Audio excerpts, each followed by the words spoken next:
है। चित्रा श्रीवास्तव जी, ਅਸੀਂ ਤੁਹਾਡਾ ਬਹੁਤ ਸਵਾਗਤ ਕਰਦੇ ਹਾਂ जी। बहुत बहुत धन्यवाद आपका। किताब ਦੀ ਗੱਲ ਕਰ ਲਈਏ, ਹਿਊਮਨ ਰਿਲੇਸ਼ਨਸ਼ਿਪ ਤੇ ਕਿਤਾਬ है, इसका नाम की है और ਤੁਸੀਂ क्यों ਇਹਦੇ ਤੇ लिखना जरूरी समझे? मेरी जो पुस्तक है इसका नाम है अंजलि भर प्रेम। ये लिखी गई है जो आजकल बहुत ज्यादा इशू देखने को मिल रहा है, मेल फीमेल का जो रिलेशनशिप है, जैसे पति पत्नी है या गर्लफ्रेंड बॉयफ्रेंड है या फिर जो परिवार में रिश्ते हैं ना, उनमें बहुत ज्यादा इशू होता है, आपस में सामंजस्य नहीं बैठ पाता, वो जो प्रेम पनप नहीं पाता, उसका कारण क्या होता है, उसके बारे में लिखा गया इस पुस्तक में। जी, पहला ही मेरा सवाल ये सी कि लगा क्यों ਤੁਹਾਨੂੰ ਕਿ ਇਹਦੇ ਤੇ ਲਿਖਣਾ ਜ਼ਰੂਰੀ ਹੈ? ਮੋਸਟਲੀ ਇਸ ਤੇ ਗੱਲ ਨਹੀਂ ਕੀਤੀ ਜਾਂਦੀ, ਕਿਹਾ ਜਾਂਦਾ ਰਿਸ਼ਤਾ ਹੈ, ਭੈਣ ਭਰਾ ਦਾ ਰਿਸ਼ਤਾ ਹੈ, ਗਰਲਫ੍ਰੈਂਡ ਬॉयਫ੍ਰੈਂਡ ਜਿਹਨੂੰ ਪ੍ਰੇਮੀ ਪ੍ਰੇਮਿਕਾ ਕਹਿੰਦੇ ਆ, ਇਹ ਰਿਸ਼ਤਾ ਹੈ, ਹਸਬੈਂਡ ਵਾਈਫ ਦਾ ਰਿਸ਼ਤਾ ਹੈ। ਇਹਨਾਂ ਦੇ ਰਿਸ਼ਤਾ ਲੜਾਈਆਂ ਹੁੰਦੀਆਂ ਹੀ ਰਹਿੰਦੀਆਂ ਨੇ, ਅਮੂਮਨ ਇਹਨਾਂ ਨੂੰ ਕਹਿ ਦਿੱਤਾ ਜਾਂਦਾ ਕਿ ਆਮ ਜੀ ਗੱਲ ਹੈ, ਪਰ ਤੁਸੀਂ ਇਸ ਨੂੰ ਇੱਕ ਦੂਸਰੀ ਦ੍ਰਿਸ਼ਟੀਕੋਣ ਦੇ ਨਾਲ ਦੇਖਿਆ ਔਰ ਤੁਸੀਂ ਇਸ ਤੇ ਲਿਖਿਆ। ਸੋ ਕੀ ਘਰ ਦੇ ਵਿੱਚ ਕੋਈ ਅਜਿਹੀ ਘਟਨਾ ਵਾਪਰੀ ਜਾਂ ਤੁਸੀਂ ਆਪਣੇ ਪਰਿਵਾਰ ਤੋਂ ਹਟ ਕੇ ਬਾਹਰ ਕਿਤੇ ਕੁਝ ਦੇਖਿਆ ਕਿ ਅਜਿਹਾ ਜਿਹੜਾ ਹੈ ਵਾਪਰ ਰਿਹਾ और इस पे लिखना जरा जरूरी समझा तुसी? जी बिल्कुल, जैसे मेरे से बहुत सारे लोग जुड़े हुए हैं और आप भी अपने आसपास बहुत सारे लोगों से आप मिल रहे होंगे, देख रहे हैं उनका रिलेशनशिप कैसे चल रहा है, और इस कारण से जब काफी लोगों से डिस्कशन होता रहता है, कुछ न कुछ वो इश्यूज अपने बताते हैं, कुछ ऐसे हैं जिनका संबंध आपस में टूट भी जाता है, कुछ साथ रह रहे हैं लेकिन बहुत प्रॉब्लम में रह रहे हैं। तो ये मैंने आज के टाइम से और काफी पिछले जाके मैंने कंपेयर करने का प्रयास किया कि इशू कहाँ पे आ रहा है, कहीं तो कुछ गड़बड़ी हो गई जो टाइम के साथ में चीजें ज्यादा बिगड़ रही हैं। तो इसलिए वो एक चिंतनशील विषय बना था जो मैं सोच रही थी कि लिखने का नहीं सोचा था, पर मेरे मन में चलता रहता था और फिर सडन लगा कि नहीं, मुझे इस पे लिखना चाहिए क्योंकि ये बहुत जरूरी विषय है जिस पे बात करनी बड़ी जरूरी है। और पहले इस चीज पे ध्यान देते थे लोग, इसलिए शादी से पहले या जब जैसे ही बच्चे थोड़े बड़े होते थे वो घर में देखते थे कि जो पहले के जो कपल हैं, जैसे उनके पेरेंट्स हैं या उनके दादा दादी, वो किस तरह से रहते हैं, आपस में कैसा उनका रिलेशनशिप है, तो वहां से वो सीखते थे उस चीज को। तो जब वो आपस से वो रिलेशनशिप में आते थे, जब बड़े होते थे, तो उस चीज को अपने साथ कैरी करते थे, इसलिए वो भी वहां पे बहुत संतुलित तरीके से रह पाते थे। लेकिन आज के टाइम पे ये चीज मिस हो रही है, पेरेंट्स भी नहीं उस चीज को समझा पाते और न वो समझना जरूरी समझते हैं, जबकि ये बहुत जरूरी विषय है जिसपे बात करनी बहुत जरूरी है और खुद के जीवन में भी लाना जरूरी है, जिससे नई वाली पीढ़ी जो आ रही है वो ये सब कुछ सीख सके और बैलेंस ला सके। चित्रा जी, ਹਿਊਮਨ ਰਿਲੇਸ਼ਨਸ਼ਿਪਸ ਦੇ ਵਿੱਚ ਜੇਕਰ ਅਸੀਂ ਮੇਲ ਫੀਮੇਲ ਦੀ ਗੱਲ ਕਰੀਏ, ਤੁਹਾਨੂੰ ਕਿਤੇ ਇਹ ਲੱਗਦਾ है कि रिस्पेक्ट ਦੀ कमी हो रही है एक दूसरे के प्रति? मुझे ऐसा लगता है कि जो प्यार वाला जो पार्ट है वो मिस हो रहा है। लोग प्रेम के बारे में समझ नहीं पा रहे कि सच में प्रेम क्या चीज है, और वो जिस चीज को प्रेम समझ रहे हैं वो प्रेम है नहीं, इसलिए वो सारा इशू बन जा रहा है। अकॉर्डिंग टू यू की डेफिनेशन है इसकी कि प्रेम किस तरह का होना चाहिए है एक मेल फीमेल से विच? अब जैसे कि मेरा मानना है कि जैसे पति पत्नी है तो वो पहले से ये सोचकर, जैसे कहा जाता है कि पति पत्नी एक दूसरे के पूरक हैं, या फिर एक जैसे एक रेलगाड़ी है उसके दो पहिए हैं, वो साथ चलेंगे, बराबर से चलेंगे तो सफर अच्छा चलेगा, स्मूथली होगा। तो ये चीज हम भूल जाते हैं। अगर कोई भी एक पार्टनर है जो ये सोच कर आता है कि मेरा जो पार्टनर है उससे मुझे सिर्फ सुख चाहिए, उससे सिर्फ मुझे सब कुछ लेना है, मतलब मैं ये शादी इसलिए कर रहा हूँ या कर रही हूँ कि मैं वहाँ पे जाऊँ तो मुझे वो जो मेरा पार्टनर है उससे मुझे सिर्फ सुख मिले, सारी खुशियां मैं उससे लूंगी या लूंगा। ये जब हम सोच के जाते हैं तो सिर्फ एक्सपेक्टेशन लेके जाते हैं, हम देने के भाव से जाते ही नहीं है। तो इसलिए ये सारे चित्रा जी की एक अजिहा रिश्ता है जिस ਦੇ ਵਿੱਚ ਜਿੰਨਾ ਲੈਣਾ ਹੈ ਉਹਨਾਂ ਦੇਣਾ ਵੀ ਹੈ, ਯਾਨੀ ਲੈਣ ਦੇਣ ਬਰਾਬਰ ਦਾ ਹੈ। ਅਸੀਂ ਇਹ ਨਹੀਂ ਕਹਿ ਸਕਦੇ ਕਿ ਬਸ ਜਿਹੜਾ ਸਾਡਾ ਪਾਰਟਨਰ ਹੈ ਉਹੀ ਸਿਰਫ ਰਿਸਪੌਂਸਿਬਲ ਹੈ ਸਾਨੂੰ ਖੁਸ਼ੀਆਂ ਦੇਣ ਦੇ ਲਈ, ਅਸੀਂ ਵੀ ਉਨੇ ਹੀ ਰਿਸਪੌਂਸਿਬਲ ਹਾਂ ਜੀ, ਅਸੀਂ ਵੀ ਉਸਦੀ ਖੁਸ਼ੀਆਂ ਦਾ ਖਿਆਲ ਰੱਖਣਾ ਹੈ ਜੀ। ਅਸੀਂ ਇੱਕ ਗੀਤ ਲਈ ਇੱਥੇ ਰੁਕਦੇ ਹਾਂ, ਗੀਤ ਤੋਂ ਬਾਅਦ ਆ ਕੇ ਗੱਲਬਾਤ ਕਰਦੇ ਰਹਾਂਗੇ। ਪ੍ਰੋਗਰਾਮ ਉਡਾਨ ਤੁਸੀਂ ਸੁਣ ਰਹੇ ਹੋ ਆਕਾਸ਼ਵਾਣੀ ਤੋਂ। ਦੋਸਤੋ ਮੈਂ ਹਰੀਨੀ, ਮੇਰੇ ਨਾਲ ਨੇ चित्रा विशाल श्रीवास्तव। दोस्तों आकाशवाणी लुधियाना है, प्रोग्राम उड़ान तुसी सुन रहे हो। साडे नाल ने राइटर चित्रा विशाल श्रीवास्तव जिन्होंने ह्यूमन रिलेशनशिप ते एक बुक लिखी है और उस बुक दे बारे सानू ये दस रहे ने। चित्रा जी दसो कि की तुसी इस किताब दे विच पर्टिकुलर कुछ घटनावां या फिर किसी दे नाल जुड़े हुए किस्से या कहानियां ये भी एड ऑन कीतियां ने? जी जी, इसमें मैंने 3 कहानियां डाली हैं एग्जाम्पल के तौर पे, जिससे कि जो पाठक हैं उनको वो समझ में आएगा कि किस तरह से इशू क्रिएट होता है, वो अपने से रिलेट कर सकेंगे। जैसे उसमें मैंने पहले एक कहानी डाली जो राम सुख नाम के एक व्यक्ति की है। उसकी शादी होती है तो उसकी पत्नी बहुत सुंदर है, तो उसको वो बहुत भोग दृष्टि से देखता है। उसको लगता है कि इतनी सुंदर है, मैं इसके साथ रहूं और मैं अपने जीवन को एंजॉय करूं। तो उसका भी नजरिया उसको लेकर सिर्फ उसकी देह तक टिका हुआ है। तो उसी बीच में उसकी पत्नी प्रेग्नेंट हो जाती है और जैसे ये खुशखबरी उसको मिलती है तो वो बहुत खुश नहीं हो पाता, क्योंकि उसको लगता है कि शायद अब वो चीज नहीं मिल पाएगा जो मैं चाहता था उससे, मुझे उससे दूर कर दिया जाएगा। ऐसी बहुत सारी चीजें उसके मन में चल रही हैं, लेकिन घर में सभी खुश हैं। और कुछ टाइम के बाद ही जैसे धीरे धीरे उसके अंदर वो देखता है चेंज आ रहा है कि अब वो अपनी पत्नी के अंदर प्रेम पनप रहा है और अब वो अपनी पत्नी के अंदर देखता है जैसे वो मैं ही हूँ, कि उसकी पत्नी नहीं प्रेग्नेंट है, वो स्वयं प्रेग्नेंट है। जैसे उसकी पत्नी का जो बच्चा होने वाला है ऐसा उसको नहीं फील होता, उसको लगता है मेरा ही होने वाला है। मतलब अब वो पूर्णता को फील करता है अपनी पत्नी के अंदर, अपने आप को, तो इसलिए उसके अंदर प्रेम पनप रहा है और ये बात पत्नी को भी अच्छी लग रही। तो यहाँ पे आप देख सकते हैं कि कैसे शुरुआत तो हुई थी देह से, लेकिन वो जैसे देह दृष्टि से ऊपर उठता है उसके अंदर प्रेम पनप जाता है और ये रिलेशनशिप फिर बहुत ही प्रेमपूर्ण, बहुत अच्छे से चलेगा आगे जाके जी। और दूसरी स्टोरी और दूसरी एक और स्टोरी है जिसमें स्नेहलता नाम की एक युवती की बात हुई है कि वो पहले से ही उसने ये सोच रखा है कि मेरी जब शादी होगी तो मैं पैसे वाले लड़के से और बहुत एक हैंडसम लड़के से शादी करूंगी, जिससे मैं उसको हर तरीके से भोग सकूं, उसके पैसे को भी एंजॉय कर सकूं और क्योंकि सुंदर होगा तो हर तरीके से मुझे सुख ही सुख मिलेगा, मैं खुश रहूंगी। ये सोचकर वो वहाँ पे जाती है। लेकिन जैसे वो रिलेशनशिप में जाती है तो उसको, क्योंकि पहले से उसने यही सब कुछ सोच रखा है, तो उसको कहीं न कहीं कुछ न कुछ कमियां नजर आती है। इस कारण से वो उससे लड़ती है, झगड़ती है और ये भी कहती है, उसको कंप्लेन करती है कि मेरे तो बहुत सारे सपने मैंने देखे थे कि मैं तुमसे पूरे करूंगी, तुम तो सभी में फेल हो रहे हो, मैं तुम पे मुकदमा कर दूंगी या माता पिता से कंप्लेन करूंगी। मतलब इस तरह की वो बातें कर रही है और पति उसे चाहता प्रेम और वो चाहती सुख, तो दोनों ही एक दूसरे के अपोजिट चीजें चाहते हैं। इसलिए वहाँ पे बहुत सारे इशू आते हैं रिलेशनशिप में, वहाँ प्रेम पनप ही नहीं पाता है क्योंकि देने का भाव है ही नहीं कहीं पे भी, सिर्फ सुख लेने का भाव है, इसलिए प्रेम नहीं पनप पाता है। तो ये वाला इशू आ जाता है वहाँ पे। जी चित्रा जी, तुसी बिल्कुल सही कह रहे हो कि आजकल वैसे जमाना भी ये हो गया कि सानू लगता है कि सुख ਅਸੀਂ ਲੈਣੇ ਹੀ ਨੇ ਬਾਕੀਆਂ ਦੇ ਕੋਲੋਂ ਤੇ ਸਾਡੀ ਆਪਣੀ ਕੋਈ ਜ਼ਿੰਮੇਵਾਰੀ ਨਹੀਂ ਬਣਦੀ। ਸੋ ਬਹੁਤ ਹੀ ਸੁੰਦਰ ਤੁਸੀਂ ਇਹ ਵਿਸ਼ਾ ਲਿਆ ਹੋਇਆ ਹਿਊਮਨ ਰਿਲੇਸ਼ਨਸ਼ਿਪ ਦੀ ਜਿਹੜੀ ਕਿਤਾਬ ਹੈ ਜਿਸ ਦਾ ਨਾਮ ਹੈ ਅੰਜਲੀ ਭਰ ਪ੍ਰੇਮ, ਇਸ ਦੇ ਬਾਰੇ ਤੁਸੀਂ ਸਾਨੂੰ ਦੱਸ ਰਹੇ ਹੋ। ਪ੍ਰੋਗਰਾਮ ਉਡਾਨ ਹੈ। ਸੋ ਸਰੋਤਿਓ ਅਸੀਂ ਇੱਕ ਗੀਤ ਲਈ ਇੱਥੇ ਫਿਰ ਰੁਕਦੇ ਹਾਂ, ਅੱਗੇ ਗੱਲਬਾਤ ਕਰਦੇ ਰਹਾਂਗੇ। ਦੋਸਤੋ ਜਿਵੇਂ ਜਿਵੇਂ ਅਸੀਂ ਤਰੱਕੀ ਕਰਦੇ ਜਾਂਦੇ ਆ ਸਾਡੇ ਆਪਸੀ ਰਿਸ਼ਤੇ ਉਲਝਦੇ ਜਾਂਦੇ ਨੇ। ਸਾਨੂੰ ਇਦਾਂ ਲੱਗਦਾ ਹੈ ਕਿ ਸਾਡੇ ਲਈ ਤਰੱਕੀ ਜਾਂ ਫਿਰ ਜਿਉਣ ਦੇ ਲਈ ਵਸਤਾਂ ਜ਼ਿਆਦਾ ਜ਼ਰੂਰੀ, ਸਾਡੇ ਰਿਸ਼ਤੇ ਕਿੱਥੇ ਰਹਿ ਜਾਂਦੇ ਨੇ, ਸਾਡਾ ਪਿਆਰ ਕਿੱਥੇ ਰਹਿ ਜਾਂਦਾ ਹੈ, ਸਾਡੇ ਘਰ ਪਰਿਵਾਰ ਨੂੰ ਅਸੀਂ ਕਿੱਥੇ ਛੱਡ ਦਿੰਦੇ ਆ, ਸਾਡਾ ਜੋ ਲਾਈਫ ਪਾਰਟਨਰ ਹੈ ਉਸ ਦੇ ਨਾਲ ਜਿਹੜਾ ਰਿਸ਼ਤਾ ਨਿਭਾਉਣਾ ਉਸ ਦੇ ਪ੍ਰਤੀ ਵੀ ਅਸੀਂ ਲਾਪਰਵਾਹ ਹੋ ਜਾਂਦੇ ਆ। ਇਸ ਦੇ ਬਾਰੇ ਬਹੁਤ ਕੁਝ ਜਿਹੜਾ ਹੈ ਉਹ ਅੰਜਲੀ ਭਰ ਪ੍ਰੇਮ ਇਸ ਕਿਤਾਬ ਦੇ ਵਿੱਚ ਸਾਨੂੰ ਪੜ੍ਹਨ ਨੂੰ ਮਿਲੇਗਾ। ਜਿਹੜੀ ਕਿਤਾਬ ਲਿਖੀ ਹੈ ਰਾਈਟਰ चित्रा विशाल श्रीवास्तव जी ने, ये साडे नाल साडे स्टूडियो च ने। प्रोग्राम उड़ान है। सो अंजलि भर प्रेम इस किताब दे विच होर किहड़ी तुसीं स्टोरी इनक्लूड कीती है जां फिर किस तरह एग्जैम्पलीफाई कीता है रिश्तियां नूं, रिश्ते किस तरह दे होने चाहिए नैचुरली ते किस तरह दे हो गए ने, किस तरह दे सी, इस दे बारे जो भी तुसीं लिखिया असीं जानना चाहांगे तुहाडे तो।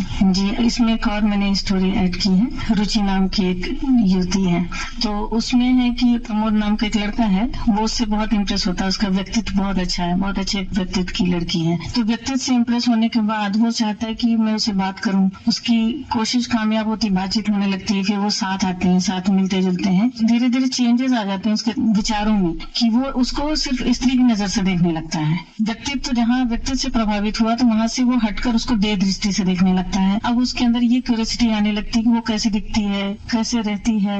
इस तरह से होते होते वो अब उसके साथ में वो रिलेशनशिप में आना चाहता है और जैसे वो रिलेशनशिप में आता है उसकी कोशिश कामयाब होती है, वो दोनों एक साथ आते हैं और उनके बीच में आपस में संबंध बन जाता है। और इसके बाद जैसे ही संबंध बनता है उसके भीतर से उसके प्रति जो आकर्षण है वो खत्म हो जाता है और वो धीरे धीरे से रुचि से दूर जाने लगता है और यहाँ पे रुचि बहुत छला हुआ सा अनुभव करने लगती है। तो यहाँ पर भी आप देखेंगे कि कैसे आकर्षण शुरुआत हुई थी व्यक्तित्व के प्रति और जैसे ही उन्होंने देह की दृष्टि से रुचि को देखना शुरू किया और आपस में वो जुड़े, वहाँ पे आकर्षण समाप्त हो गया और वो जहाँ से शुरुआत हुई थी वहाँ से वो भटक गए। तो बहुत जरूरी है कि हम अपने आप को आकलन करते रहें कि कहाँ पे चूक हो जा रही है।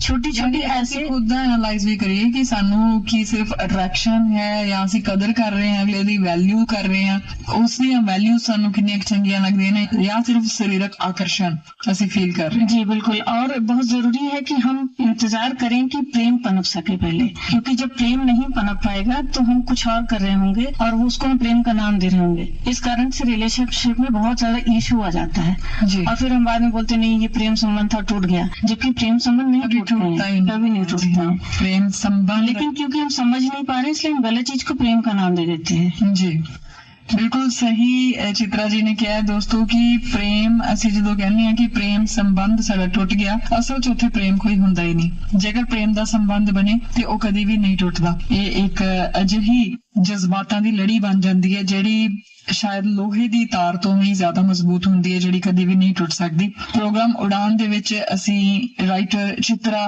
ਵਿਸ਼ਾਲ ਸ਼੍ਰੀਵਾਸਤਵ ਦੇ ਨਾਲ ਗੱਲ ਕਰ ਰਹੇ ਹਾਂ। ਅਸੀਂ ਲਗਾਤਾਰ ਇਹਨਾਂ ਨਾਲ ਗੱਲ ਕਰਦੇ ਰਹਾਂਗੇ। ਇੱਕ ਗੀਤ ਲਈ ਇੱਥੇ ਰੁਕਦੇ ਹਾਂ।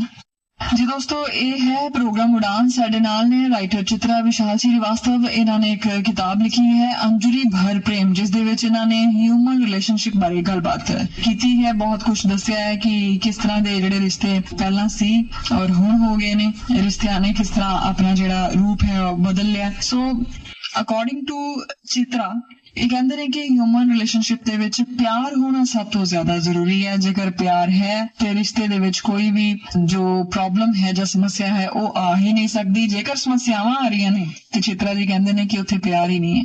यही कहते हैं चित्रा जी। जी मैं गीत प्रस्तुत करती हूँ, वो भी प्रेम पर ही है। इसका शीर्षक है होगी बस प्रीत की जीत। मैं जीतूं या जीत पिया की, मैं हारूं या पिया मेरे, मैं उनकी या वो मेरे, होगी बस प्रीत की जीत पिया जी, बस यही प्रीत की रीत। जो न कही वही तो कही मैं, तुम सुनकर भी जान बनो ना। जो न कही वही तो कही मैं, तुम सुनकर भी जान बनो ना। अखियन में अखियां डाल पिया जी, अब मुँह से अखियां फेरो ना। तुम जीते या मैं जीती, मैं हारी या तुम प्रियतम, प्रीत की जीत रहेगी होके। एक ही हृदय है अब हम तुम पिया जी, एक ही हृदय है अब हम तुम। हाथों में थामा हाथ कहो क्यों, मुस्काए इतलाए थे। हाथों में थामा हाथ कहो क्यों, मुस्काए इतलाए थे। अगर धरी अगरों पर प्रियतम, स्पर्श प्रेम का लाए थे। तुम जीते या मैं जीती, मैं हारी या तुम प्रियतम, प्रीत की जीत रहेगी होके। एक ही हृदय है अब हम तुम पिया जी, सुनो एक ही हृदय है अब हम तुम। क्या बात है, बहुत ਬਹੁਤ ਹੀ ਉਮਦਾ ਇੱਕ ਹੀ ਹਿਰਦੇ ਹੈ ਅਬ ਹਮ ਤੁਮ। ਜਦੋਂ ਦੋਹਾਂ ਦੇ ਵਿੱਚ ਕੋਈ ਵੀ ਫਰਕ ਨਹੀਂ ਰਹਿੰਦਾ, ਭੇਦ ਨਹੀਂ ਰਹਿੰਦਾ, ਉਦੋਂ ਹੀ ਕੋਈ ਜਿਹੜਾ ਰਿਲੇਸ਼ਨ ਸੰਬੰਧ ਹੈ, ਰਿਸ਼ਤਾ ਹੈ, ਉਹ ਅੱਗੇ ਤੁਰ ਸਕਦਾ ਹੈ। ਅਸੀਂ ਗੀਤ ਸੁਣਿਆ ਔਰ ਬਹੁਤ ਵਾਰੀ ਅਸੀਂ ਇਸ ਟਰਮ ਨੂੰ ਯੂਜ਼ ਵੀ ਕਰਦੇ ਹਾਂ ਕਿ ਰਾਂਝਾ ਰਾਂਝਾ ਕਰਦੀ ਨੀ ਮੈਂ ਆਪੇ ਰਾਂਝਾ ਹੋਈ। ਇਸ ਦੇ ਵਿੱਚ ਪ੍ਰੇਮ ਦਾ ਜਿਹੜਾ ਅਸਲ ਰੂਪ ਹੈ ਉਹ ਦਿਖਾਇਆ ਗਿਆ। ਪੰਜਾਬ ਦੀ ਗੱਲ ਕਰੀਏ ਤੇ ਬਹੁਤ ਸਾਰੇ ਜਿਨ੍ਹਾਂ ਨੂੰ ਅਸੀਂ ਕਹਿੰਦੇ ਹਾਂ ਕਿ ਇਸ਼ਕ ਦੇ ਵਿੱਚ ਪਏ ਹੋਏ ਲੋਕਾਂ ਦੀ ਗੱਲ ਨਾਲ ਹੀ ਹੁੰਦੀ। ਸੋਨੀ ਮੇਵਾਲ, ਹੀਰ ਰਾਂਝਾ, ਜਿਨ੍ਹਾਂ ਨੇ ਕਦੀ ਅਜਿਹਾ ਪਿਆਰ ਕੀਤਾ ਸੀ ਕਿ ਉਹਨਾਂ ਦਾ ਨਾਮ ਅਸੀਂ ਅੱਜ ਵੀ ਲੈਂਦੇ ਹਾਂ। ਪਰ ਸਾਡੇ ਜਿਹੜੇ ਪਿਆਰ ਨੇ ਉਹਨਾਂ ਦੇ ਵਿੱਚ ਥੋੜਾ ਜਿਹਾ ਜਿਹੜਾ ਨਜ਼ਰ ਲੱਗ ਚੁੱਕੀ ਹੈ। ਜਿਨ੍ਹਾਂ ਨੂੰ ਚਿਤਰਾ ਜੀ ਨੇ ਲਿਖਿਆ ਹੈ, ਜੋ ਬੁੱਕ ਹੈ, ਜਿਹੜੀ ਇਹਨਾਂ ਦੀ ਕਿਤਾਬ ਹੈ ਅੰਜਰੀ ਭਰ ਪ੍ਰੇਮ, ਜਿਸ ਦੇ ਵਿੱਚ ਇਹਨਾਂ ਨੇ ਹਿਊਮਨ ਰਿਲੇਸ਼ਨਸ਼ਿਪ ਦੀ ਗੱਲ ਕੀਤੀ ਹੈ ਔਰ ਸੁਧਾਰ ਕਰਨ ਦੀ ਜਿਹੜੀ ਕੋਸ਼ਿਸ਼ ਹੈ ਉਹਨਾਂ ਨੇ ਕੀਤੀ ਹੈ। ਸੋ ਤੁਸੀਂ ਸਾਡੇ लिसनर्स ਨੂੰ ਕੀ सुनेहा देना चाहोगे चित्रा जी? जी, मैं रिलेशनशिप के बारे में अभी इसमें बोलूंगी क्योंकि उसी की बात हो रही है कि जब भी आप रिलेशनशिप में आते हैं, चाहे आपका विवाह होता है या आप एज अ गर्लफ्रेंड बॉयफ्रेंड आते हैं, तो बहुत ज्यादा जरूरी है इस पर ध्यान देना कि आपके विचार क्या चल रहे हैं, आपका एक्शन क्या हो रहा है। कहीं कोई छोटी सी चूक तो नहीं हो रही जहाँ पे आप प्रेम की जगह कुछ और कर रहे हैं। क्योंकि जैसे ही हम उससे थोड़ा सा फिसलते हैं, कई बार हम शुरुआत बहुत अच्छी करते हैं लेकिन हमसे गलती हो जाती है क्योंकि हम ह्यूमन हैं, तो हम आकर्षण में फंस जाते हैं। और आकर्षण में फंसने मतलब कि एक दूसरे के सिर्फ देह से या पैसे से हम जुड़ जाते हैं कि हमको इसके शरीर से सुख चाहिए, इसके पैसे को यूज करना है, हमको ये सुख चाहिए। जहाँ ये अपना सुख चाहने की चाह हो जाती है वहाँ पे ही हमसे गलती हो जाती है। जबकि प्रेम जो होता है वो एक दूसरे की खुशी चाहता है और देना चाहता है कि मैं सामने वाले को कितना दूं। अगर दोनों में प्रेम होगा तो दोनों एक दूसरे को देंगे, इससे बैलेंस बनेगा। नहीं तो अगर एक ही देता दूसरा स्वीकारता है तो भी बहुत अच्छी बात है, लेकिन बहुत जरूरी है कि अपने विचारों पर, अपने एक्शन पर ध्यान दिया जाए क्योंकि एक छोटी सी चूक हो जाती है जहाँ पे गलती हो जाती है और बाद में हम कहते हैं कि हम प्रेम से शुरुआत किए तो प्रेम संबंध टूट गया, जबकि ऐसा नहीं होता है। वो प्रेम वहाँ पे पनप के सूख जाता है, इसलिए संबंध टूट जाता है। जी चित्रा जी, ਤੁਹਾਡੀ किताब का नाम है अंजुरी भर प्रेम। इस नाम के बारे भी दसो किवें तुसीं चूज किया? क्योंकि प्यार तो सागर है, अथाह सागर जिसकी कोई सीमा नहीं है, या फिर असीं कह लईए आसमान है, ये आकाश है जिसकी कोई सीमा नहीं है। पर अंजुरी का एक छोटा जिहा, अंजुरी तो साडे हाथ दे विच जिन्ना क जो कोई चीज आउंदी है, जां पानी आउंदा, जां कोई भी चीज असीं अपने हथ हथेली दे विच जदों उसनूं डूंगा करके हथ नूं लैंदे आ ते अंजुरी तो बहुत छोटी जी चीज हुई। फिर किताब दे विच लिखिआ अंजुरी भर प्रेम ही नाम क्यों रखिआ तुसीं किताब दा? हाँ, ये नाम रखने के पीछे भी बहुत बड़ा कारण है। उस समय मेरे ऐसे मतलब कि ऐसे मेरे मन में आ रहा था कि जो प्रेम है, ईश्वर पूरी तरह से प्रेम का स्वरूप ही है, सब सारा प्रेम उनमें समाया है। तो मुझे ऐसा लगा कि ईश्वर सिर्फ उनके लिए अंजुरी भर प्रेम अगर हमारे ऊपर छिटकाते हैं तो बहुत होता है, क्योंकि ईश्वर तो बहुत विराट है। उन्होंने उनके लिए बहुत सारे ब्रह्मांड है जिसको उन्होंने संभाल रखा है और सारा प्रेम उनमें समाहित है। तो मैंने इसलिए इसका नाम रखा। इसमें एक मैंने वो भी लिखा हुआ है, एक छंद भी लिखा है कि अंजुरी भर प्रेम पिया सगरो, अंजुरी भर प्रेम सुधा सगरे बिखराए के ठाड़ हंसो प्रियधन तुम मनवा जलाए के। तो उसमें मेरा ये कहना है कि जो ईश्वर है वो अंजुरी भर प्रेम लेकर छींट देते हैं और लेकिन जो अंदर से शुद्ध होता है, जिसका हृदय बहुत शुद्ध होता है, वो उसको फील कर पाता है, इसलिए वो प्रेम से भर जाता है। फिर जब ऐसे लोग रिलेशनशिप में आते हैं ना तो वो प्रेम देते हैं। क्या बहुत सुंदर बन जाता है। क्या बात है, बहुत ही सुंदर। और साडा प्रोग्राम उड़ान भी बहुत ही सुंदर हो गया। अंजुरी भर प्रेम जिहड़ा तुसीं सानू दिता है चित्रा जी, उस तेरे असीं बहुत धन्नवाद करदे हां। साडे लिसनर्स ने बहुत ही कुछ सिੱਖਿਆ होना है तुहाडीਆਂ ਗੱਲਾਂ ਤੋਂ और तुहाडी किताब ਤੋਂ। ਅਸੀਂ बहुत कुछ सिखांगे ਜਦੋਂ ਇਸ ਨੂੰ ਅਸੀਂ ਪੜਾਂਗੇ। सो दोस्तों, ਅਸੀਂ प्रोग्राम उड़ान ਦੇ ਵਿੱਚ ਰਾਈਟਰ चित्रा विशाल श्रीवास्तव का बहुत धन्यवाद करते हुए तुहाडे तो इजाजत चाहांगे कि इसी प्रोग्राम उड़ान नूं इत्थे विराम लगा दीए। इजाजत दिओ, नमस्कार, जय हिंद।